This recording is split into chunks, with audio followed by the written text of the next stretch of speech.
매일 성경과 함께하는 아름빛 바이블 퀴즈 시간입니다. 오늘은 역대상 27장 1절에서 34절까지의 말씀입니다. 그 중에서 32절에서 34절을 읽고 역대상 27장 전체를 함께 살펴보도록 하겠습니다.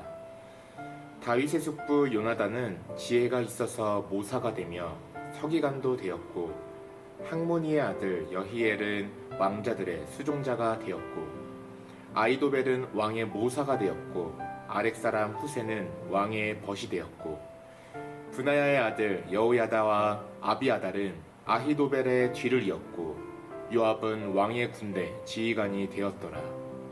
다윗의 군사체계는 여러 계층으로 조직되어 강력한 왕권을 뒷받침하였습니다.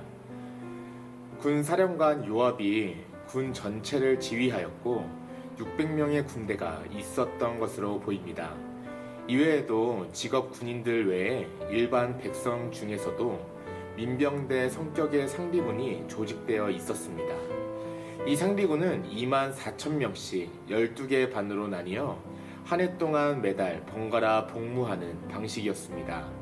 이러한 교대 복무 체계는 병력의 피로를 줄이고 국가 안보를 지속적으로 유지하는 데 효과적이었습니다. 상시 군사력 외에도 필요시에는 대규모 병력을 모집하여 동원할 수 있는 체계가 갖추어져 있었던 것으로 보입니다. 역대상 27장 1절에서 34절에서는 이러한 다윗의 군사와 행정 조직 그리고 성전 건축 준비가 어떻게 진행되었는지를 보여줍니다. 특히 1절에서 15절은 상비군 체계를 소개합니다. 여기서 상비군은 전문 군인이 아니라 국가의 비상 상황에 대비한 민간인 중심의 군대였습니다. 이들은 이스라엘에 가문 우두머리, 천부장, 백부장, 왕실의 관원들로 구성되었으며 단순한 군사 목적뿐 아니라 성전 건축과 같은 국가적 사역에도 동원되었을 가능성이 엿보입니다. 이는 하나님께서 다윗에게 주신 언약의 성취에 있어서 단순히 군사적 힘만이 아니라 백성 전체가 거룩한 일에 동참하도록 하신 뜻에 반영된 것으로 볼 수 있습니다. 이 상비군은 각 반이 24,000명으로 총 28만 8,000명 규모였고, 각 반의 지휘관은 모두 다윗의 30인 정예군 출신으로 용맹성과 충성을 인정받은 인물들이었습니다. 특히 12명의 반장 중 절반이 유다지파 출신이라는 점은 유다지파가 다윗 왕정의 핵심 기반이었음을 보여줍니다. 반장의 출신 배경도 함께 소개되는데, 예를 들어 1월군의 반장 야소보암은 첫째 세 명장의 대표이며 다윗과 같은 베레스 자손입니다. 2월군의 엘르아살, 3월군의 브나야 등도 세 명장의 출신으로 공적이 큰 자들입니다. 이러한 기록은 단순한 전력 배치를 넘어서 하나님의 나라를 세워가는 일에 함께한 이들의 이름을 남김으로써 그 신실함과 헌신을 기념하려는 의도도 담겨 있습니다. 특히 16절에서 24절에서는 각 지파의 행정관장을 소개합니다. 이들은 각 지파의 지도자이자 행정 책임자였습니다. 기존의 장로와는 달리 국가 조직의 일부로서 지도자 또는 지파의 어른으로 불리며 이후 솔로몬 시대의 중앙 집권화된 행정체계로 발전하게 됩니다. 다윗은 신앙과 행정이 분리되지 않도록 하였으며 대제사장 사독을 레위 지파의 대표로 세움으로써 신앙이 다윗의 체계, 왕정에 있어서 중심임을 보여주었습니다. 이는 단지 조직의 효율성뿐만 아니라 하나님 중심의 통치를 실현하려는 의지를 보여주는 부분입니다. 또한 인구조사와 관련한 언급도 이 단락에서 보이는데, 이는 과거 다윗이 하나님께 묻지 않고 인구조사를 실시함으로써 이스라엘의 재앙이 임했던 사건을 상기시키는 것입니다. 요압이 레위와 베냐민 지파를 일부러 조사하지 않은 것은 단순한 실수가 아니라 신앙적 양심에 비롯된 행동이었고, 이는 하나님 앞에서 진정으로 두려움을 갖고 통치에 임해야 함을 일깨워줍니다. 25절에서 31절은 왕궁의 재정관리를 담당한 12명의 관리들을 소개합니다. 다윗은 백성의 세금 부담을 줄이기 위해 왕실 재산으로 운영되는 체계를 마련했습니다. 곡간, 농업, 포도원과 산림, 가축 등 각각의 영역에서 담당하는 관리가 있었고, 이들은 전국 각지의 자원을 효율적으로 관리하였습니다. 특히 목축업에서는 이스마엘 족속과 하갈 자손 같은 이방계 인물들도 참여한 것으로 보이며, 이는 이스라엘 공동체가 외부 민족과도 일정 부분 협력하고 있었음을 보여줍니다.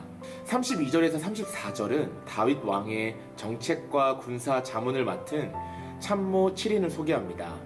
이들은 행정, 정치, 종교, 군사 전반에서 다윗과 함께 결정과 조언을 나눈 핵심 인물들입니다. 숙부 요나단은 총명한 자로서 서기관과 모사의 역할을 하였고, 아히도벨은 정치, 전략가였으며 후세는 다윗의 친구로서 위기 때 큰 도움을 주었습니다. 대제사장 아비아달과 브나야의 아들 여호야다도 모사로 섬겼고, 학모니의 자손 여히엘은 왕자들의 교육을 도맡았습니다. 군사령관 요압은 여전히 군대 전체를 책임지는 자로 등장합니다.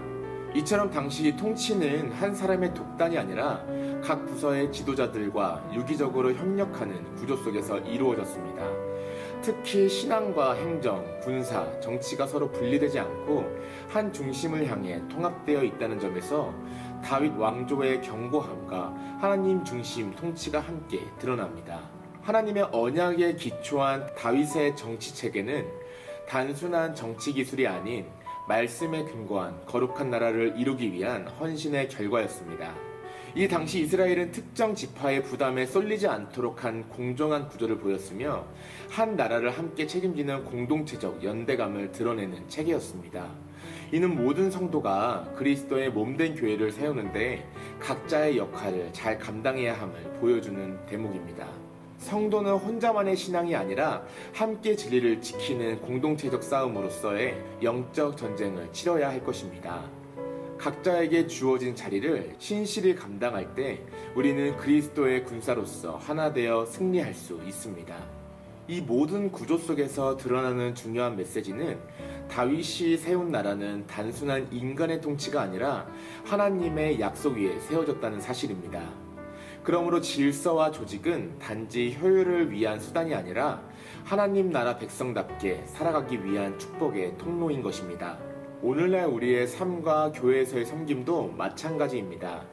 우리에게 주어진 삶의 자리, 또한 교회에서의 직분과 사명, 헌신의 자리들은 무엇 하나 결코 작지 않으며 그 모든 구조 속에서 그리스도를 중심에 두고 살아갈 때에 공동체는 하나님의 뜻 안에서 견고하게 서게 될 것입니다. 우리에게는 하나님이 맡겨주신 공동체가 있습니다. 가정, 교회, 직장 등 공동체가 있습니다. 그 공동체에서 하나님의 음성에 귀를 기울이고 하나님의 뜻을 간구하며 그 공동체를 아름답게 빛내는 하나님의 귀한 도구들이 되시길 소망합니다. 기도하겠습니다. 사랑의 하나님, 다윗의 나라를 세우심에 질서와 지혜를 주셨듯 우리의 삶과 공동체에도 하나님의 뜻이 중심이 되게 하여 주시옵소서. 내게 맡기신 자리에서 신실하게 감당하게 하여 주시고 사람의 생각보다 하나님의 말씀을 우선으로 삼는 믿음을 주시옵소서. 교회와 가정, 내가 속한 모든 공동체 안에서 서로 협력하며 주님의 나라를 함께 세워가는 하나님의 귀한 도구가 되기를 소망합니다. 오늘도 말씀으로 인도하신 주님께 감사드리며 예수님의 이름으로 기도드립니다. 아멘.